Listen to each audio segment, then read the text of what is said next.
When asked what their favorite Jewish prayer service is, children at camp, where I ask this question sometimes, often say Havdalah, the ritual performed on Saturday evening that separates Shabbat from the rest of the week. My answer is the same, actually. They usually say they like it because it is sensory, my word, not theirs. The smell of the spices and the twisted candle and the wine, it's interesting and it engages all the senses. And also maybe, possibly, because it is brief. I also like it for those reasons. Yes, just between you and me, even rabbis sometimes like it when services are brief. Obviously not today. But that brevity has a spiritual significance. I love Havdalah because it captures and sanctifies this liminal moment where Shabbat ends and a new week begins, the momentary embrace between what was and what will be. This embrace exists actually in every moment of our lives, every present that we are a part of, but we name it during Havdalah.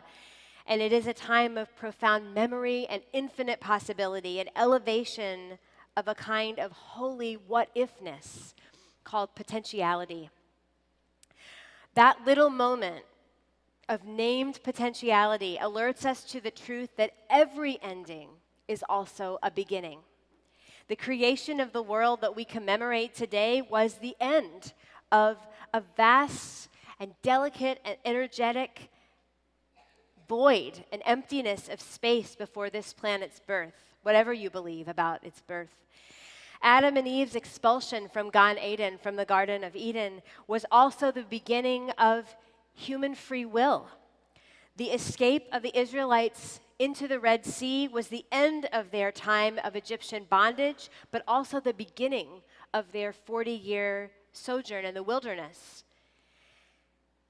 And the end of that sojourn was also the beginning of their time as sovereign residents of the Promised Land. Birthdays are like this. Birthdays are the end of one age and the beginning of a new one. And birth itself is such a moment, the end of one kind of pregnant possibility and the beginning of, God willing, another.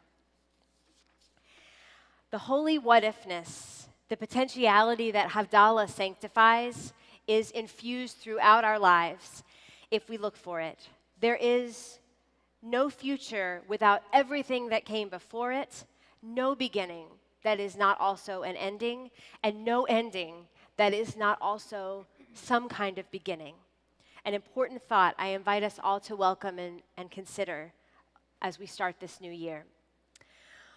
One of the most powerful stories that illustrates this reality is that of a first-century sage named Yochanan ben Zakkai, who lived throughout the Roman siege and destruction of Jerusalem and the loss of the Second Temple. This time period in the first century CE initiated what would, of course, be a 2,000-year dispersion of most Jews from the land of Israel. This era of Jewish history is most remembered for its astounding tragedy. When one walks around Jerusalem's old city near the Western Wall, one sees the scars of this time, the massive, massive stones that are lying on the ground as ancient witnesses to the great battle that crushed temple-based Judaism in ancient Israel. But standing there looking at those stones, as many of us have done, we might be moved to ask, why didn't the destruction of Jerusalem in 70 CE by the Romans also bring about the destruction of the Jews and of Judaism itself? How did we come to persist as a people to this day? And the answer to that question, one of them, is Rabbi Yochanan ben Zakkai. The Talmud, along with other texts, including the histories of Josephus, tells the story of Yochanan ben Zakkai's daring escape from Jerusalem while it was under siege in the year 69. He could see that the Romans would never relent, and also that the extremists within the Jewish population were ready to die rather than yield. And of course, they did. which is the story we learn when we travel and stand at the top of Masada, the story of those zealots. Refusing to surrender the future of Jews and Judaism to either the Romans nor to the zealots, Rabbi Yochanan asked his students to help him fake his own death so that he could be carried out of Jerusalem in a casket. And then once free, he would be able to rendezvous with the Roman general Vespasian, with whom he had a relationship. And he emerged from that casket to meet the general, soon to be emperor of Rome, who granted the rabbi's greatest wish, which was to be able to resettle in the coastal city of Yavne, a bit south of where Tel Aviv is today, and to restart a center for Jewish learning and a court. And this he did. And Yavne became the fertile ground in which our future was planted. From this tiny seed, born of rejection of extremism and violence, sprouted the Judaism that we know today, the rabbinic tradition that gave us the Mishnah and the Talmud, and the structure of our practice that allows us to make each family table and each synagogue a place of holiness. The destruction of Temple Judaism and the loss of Jewish sovereignty in Jerusalem was also at that time a rebirth of Judaism that has allowed us to survive as a nation in every corner of the earth, connected to each other and our roots in ways that neither time nor distance can sever. This new beginning is what gave our people the strength to reconstitute itself, to grow in creativity and wisdom, to build muscles of resilience that has allowed us to survive unspeakable tragedy in almost every age from that time to this. And it's what gave us the imagination to see a better future for ourselves, both in the diaspora and amidst a return to that ancient homeland, and to continue to this very day to grapple, not perfectly, but earnestly, with the moral challenges of it all. The root of the Hebrew word Yavne is building. To build. And indeed, it is where a great leader emerged from a tomb to birth and then to build, along with fellow visionaries, a lifeline that we are still holding onto to this very day, this very moment in 2025, in this very sanctuary in New Orleans, Louisiana. Yavne's legacy that we get to build what's next. That from the brink of utter destruction can emerge new life. That sometimes out of darkness emerges exactly the kind of light that we need to see the future. That potentiality is always present, and it is the legacy that we sorely need in a moment such as this one that can feel so dark and so close to the brink and so barren of holy what-ifness. I sometimes imagine what it must have felt like for Rabbi Yochanan ben Zakkai and his fellow sages and their loved ones to come to terms with the fall of their whole world and to ask themselves, what now? And what floods my body and my mind when I imagine that is a feeling of deep association, to stare down a reality in which everything we thought we knew and could count on is cracking and shattering, to feel deep in our bones that things may never be the same, and to be afraid of what comes next, and to wonder what we ought to do. That is an experience with which I feel familiar, and perhaps you do as well. This year, 5785, was a container for unspeakable suffering, with cracks and crashes and shatters and shards everywhere. Across the world, wars we cannot stop, hostages we cannot free, pain we cannot ease, extremism we cannot contain, hate we cannot eliminate, civilians and soldiers we cannot shield, cruelty we cannot mitigate, and levers of power of which the hands of ordinary people cannot reach. Every day is a crushing confrontation with the worst failures of human nature and the capacities each of us has to bring out the monsters in each other.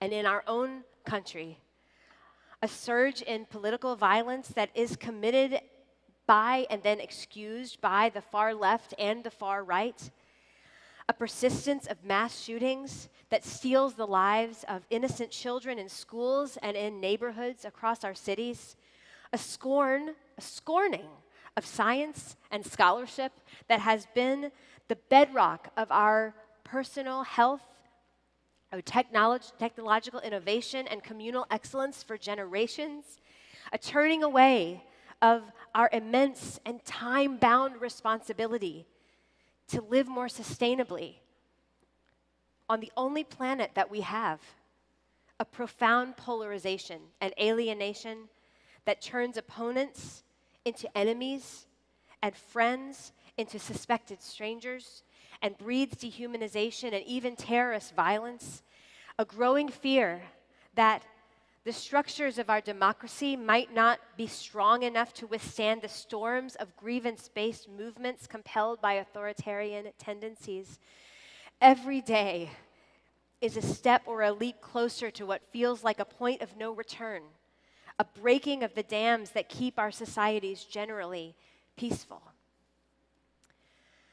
As a Jewish community, a sense of being intensely, profoundly misunderstood and lonely, longing for communal safety that does not seem available to us, longing for the chance to be seen as human beings instead of symbols and memes, longing to be able to communicate with each other and to share our truths without risking the rejection by people we care the most about, even in our own families. Every day is a test of our commitment to pluralism and to the nobility of machloket l'shem shamayim, to the inherent integrity of a righteous argument, a deep and abiding Jewish value.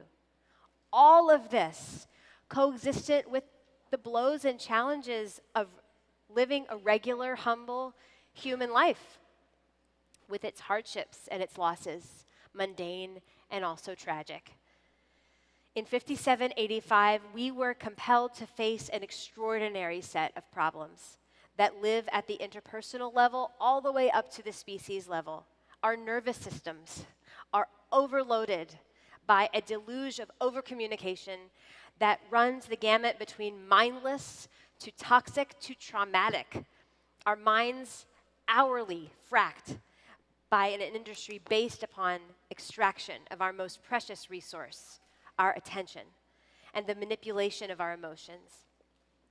Is it any wonder, then, as studies suggest, a sense of hopelessness and cynicism is pervasive amongst us, especially amongst young people? We are watching our metaphorical Jerusalems fall. Our sense of at-homeness in the world, our sense of connection with our community, our faith in institutions like government and the media, our belief in the progression of humanity toward a more and more just existence, our most treasured stories about who we are as Jews, as Americans, as humans, seeming to change. And we're being tormented in every waking moment by the voracious monster in the form of social media that is algorithmically programmed to enrage us and to drive us even farther away from each other. And for us, like the sages of old, the question, of course, is, what now? What do we do? If these feelings of fear and cynicism and hopelessness live within us, it is not a source of shame, but harboring them is an obstacle in the path of our necessary next steps, which are based on every wisdom system that we know, ours and others, and based upon our own history as a people, to move forward with intentional and persistent commitment to, in the words of scholar Tal Becker, the permanent possibility of the presently unimaginable. These multi-faith words of encouragement and inspiration are everywhere if we seek them out. In her Sikh prayer for America, civil rights leader and author Valerie Kaur writes, quote, in our tears of agony, we hold our children close and confront the truth The future is dark, but my faith dares me to ask, what if this darkness is not the darkness of the tomb, but the darkness of the womb?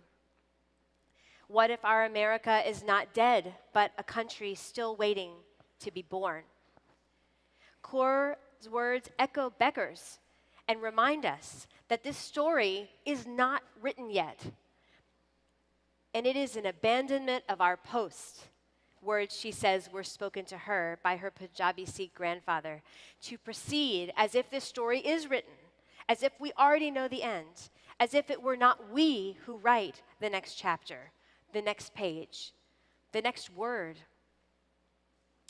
In her book, Refugee of Faith, Seeking Hidden Shelters, Ordinary Wonders, and the Healing of the Earth, Christian scholar and author Deborah Rienstra teaches that when nature experiences devastation, such as during a forest fire or a volcanic eruption, there are tiny pockets in those decimated ecosystems where microscopic life prevails, called refugia. And these refugia, these microscopic shelters where the seeds of existence persist, a new future for that place can be born. She charges people of faith to mine not only nature, but our collective cultural life for such places of refugia, and to be people who live into refugia as a value. In other words, just because something looks as if it is hopeless, let us not fool ourselves into believing that there can be no revival, no renewal. We must hold on to the permanent possibility of the presently unimaginable. The famous story of the farmer and the little boy that first appeared in Chinese Taoist philosophy, written over 2,000 years ago, offers another version of this idea that it is impossible to read into the future by simply looking at the present moment, and that it is a mistake to assume that we know how the story ends. The legend, which may be familiar to you, goes like this. There lived an old farmer who had worked in his field for many, many years. And one day, his horse bolted away, and his neighbors dropped in to commiserate with him. "What awful luck," they tut-tutted sympathetically, to which the farmer only replied, "We'll see." Next morning, to everyone's surprise, the horse returned, bringing with it 3 other wild horses. "How amazing is that?" they exclaimed in excitement. And the old man replied, "We'll see." A day later, the farmer's son tried to mount one of the wild horses, and he was thrown to the ground and broke his leg. And once more, the neighbors came by to express their sympathies for this stroke of bad luck. "We'll see," said the farmer politely. The next day, the village had some visitors, military officers who had come with the purpose of conscripting young men into the army. And they passed over the farmer's son, thanks to his broken leg. And the neighbors patted the farmer on his back. "What luck!" "We'll see," was all the farmer said. We do not know the future. We barely understand the present. And of course, in our own tradition, this very season stands as a Jewish example before us, teshuvah. The idea that we can take stock of our lives and make changes in our behavior, which is what the next 10 days are there for us to do. Changes that are meaningful to other people and to God.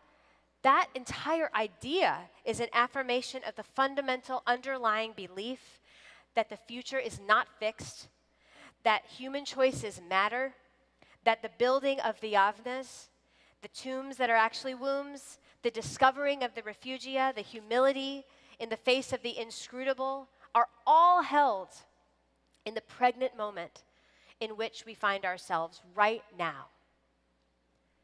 And right now. And right now. And in all the right nows that we will ever live to see. The Siddur in our laps says of this day, Hayom Harat Olam. We usually translate this to mean that the world is born today. But that is not exactly what it means. Hara, Yom Harat Olam, hara is not a word that actually means birth, but rather it means conception or pregnancy. So, really, the phrase that describes this day of Rosh Hashanah is, today the world is pregnant. What a powerful reminder to receive from our tradition. We do not know what part of the story we are in. And that is the point. We cannot know because the story is not written yet. The birth has yet to take place. So we must make space every day for what might be and build the structures within what might be can be born. To never lose hope in the permanent possibility of the presently unimaginable, just as we do with every blessed birth in our lives, whether our own children or those of loved ones. We would never consider a precious newborn story already written, certainly not during the labor that births them. And that is the same care we must take with the moment in which we sit, even as we watch what was crash and shatter. And even as so many sources all around us tell us, this is the story you're in, and this is the power you have, and this is the power you don't have, and there is no way out. If we lose sight of the truth, that new realities can be birthed and are being birthed at every moment, then surely, if we lose sight of that, surely we will build the world that we expect and the world that we fear. And the holy what-ifness, the potentiality held in every Havdalah moment of our lives will be as the dust of yesterday at our feet rather than the Yavne of tomorrow. That same visionary, Rabbi Yochanan ben Zakkai, said in an astonishing teaching, if you have a sapling in your hand and someone says to you that the Messiah has come, stay and complete your planting, and then go and greet the Messiah. Even if we perceive the future to be as sure as the arrival of the Messiah, which in Judaism is an indication that a more peaceful and sustaining and perfect time is guaranteed, even then we still plant for the future. We still hope. We still imagine, we still do not relinquish our responsibility to build something we cannot quite see, but our souls tell us might yet be. So all the more so, when that redemptive time is surely nowhere in sight, all the more so, the redemption is in the planting. The heroism is in the building. The wisdom is in the knowing that endings are also beginnings, if we insist upon it. We each have a sapling in our hand, right now and all the time. Many, in fact. The planting that we might do in the very next instant to deny the toxicity and dehumanization of our online culture a space in our life and relationships and our political dialogue, to have courageous conversations across lines of difference with regularity to make it part of how we live. Courageous both in what we are willing to share and also what we are willing to hear. To perceive the danger of a single story and therefore to seek out messy humanity at every turn, especially when our traditional sources of truth are pressuring us to turn away from the complexity around us. That is such a red flag for us to remember that we are not people of a single story. To greet each day or even each breath with as the unpromised gift that it is, to make sure that every loved one knows we love them, to forgive where we can, others, and especially ourselves. This kind of planting, all of these saplings, is what will yield a better world. And literally no person nor event can compel us to give these kinds of saplings up. The pallbearers for the casket of Rabbi Yochanan ben Zakkai were also the midwives and the mothers of the future of our people. Just as we are, each and every one of us, midwife and mother of potentiality, of the future that is yet to be born, now and now and now and forever. Hayom Harat Olam. We are pregnant with a new world today. So please, each and every one of us together, let us breathe and push. Good Yontif.